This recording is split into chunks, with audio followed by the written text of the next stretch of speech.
Hi everyone. In this video, we are going to see the summary of Wilbur Scott's sociological approach to literature. Sociological approach is also known as sociological criticism. It is based on the fact that there is a vital relationship between art and the society in which the artist lives. The time and space in which the artist is fixed shape his thinking and genius. The sociological critic pays attention to the social milieu and the extent to which and the manner in which the artist responds to it. Now let's see the origin and development of sociological criticism. It started in the 18th century. It emphasizes on the relationship between the artist and the society around him.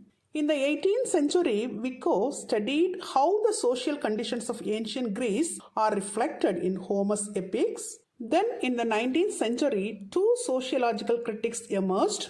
They are German Herder and Taine, the Frenchman. Among them, Taine was very important. He was a French critic. He wrote a work titled Literary History of English People. In that work, he wrote about three important forces acting on a writer. They are the race, the milieu, and the moment. The race refers to the hereditary temperament and disposition of people. The milieu refers to the combined influence of surroundings, climate, physical environment, political institutions, social conditions, etc. The moment refers to the spirit of the period or the stage of national development of the writer's age. Taine's sociological theory has two serious limitations. The first one is it ignores the factor of personality and regards the individual writer as little more than a product of his race and epoch, that is, particular period or age. It is the minor writers only reflect their age in their writings, but the man of genius like Shakespeare is not a mechanical reflector of his age, but a man of all times. The second one is sociological theory ignores the fact that literature has a double-sided relation with society. The great writer is not only a creature of his time, but also its creator. He not only receives, but also gives. These are the two limitations of Taine's sociological theory. Then comes John Massey. He, in his The Spirit of American Literature, analyzed literature from the viewpoint of socialism. Then comes Randall Bohm and T.K. Wilbur. They discuss the effect of society upon writers. From sociological criticism, the Marxist criticism emerged. It is an offshoot of social criticism, that is the branch of social criticism. Marxist criticism means Marxist interpretation of literature. Now let's see how the Marxist criticism originated. After the two world wars, the economy of Europe broke down. Economic depression led to the Marxist interpretation of social forces. Poets like Auden, C. Davy Lewis, Stephen Spencer, Archibald MacLeish expressed their Marxist leanings in their writings. Journals like The New Marxist, The Left Review also popularized Marxist criticism. Books like The Liberation of American Literature by V.F. Calverton, The Coming Struggle for Power by John Strachey, and The Novel and the People by Rolf Fox belong to Marxist criticism. Hicks' Proletarian Literature in the United States, Day Lewis' The Mind in Chains, Bernard Smith's Forces in American Criticism are some of the books which analyzed American literature from Marxist standpoint.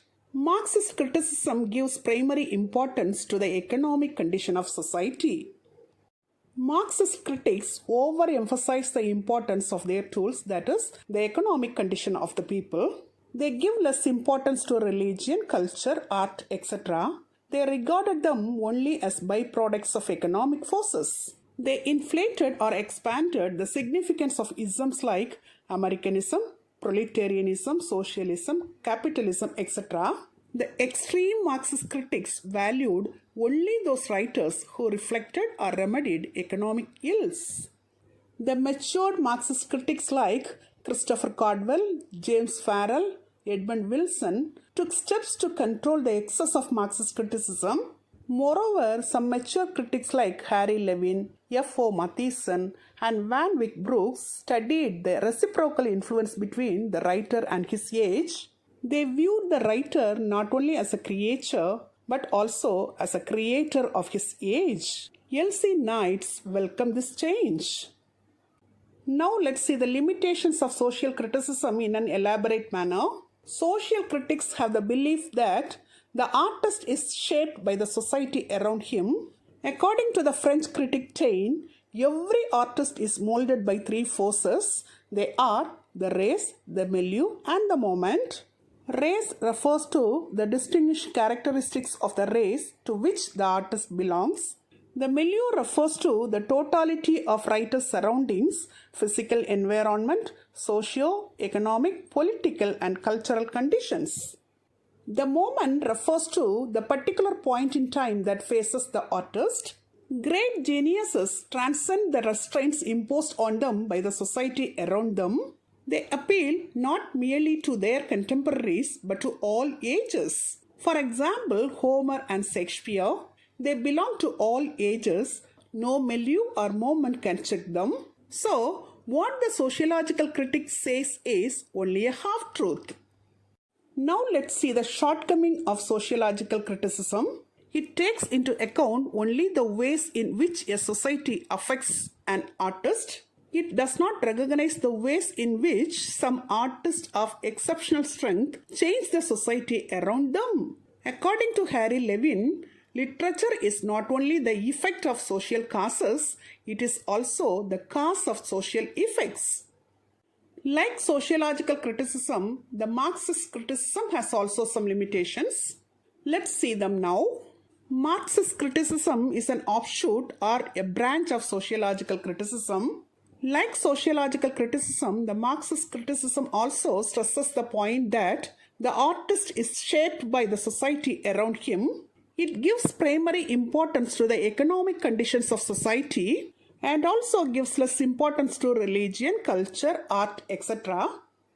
Marxist criticism regards religion, art, and culture only as byproducts of economic forces. It values the writers who either reflect or remedy the economic ills in society. Marxist criticism has little relevance or vigor in the affluent West.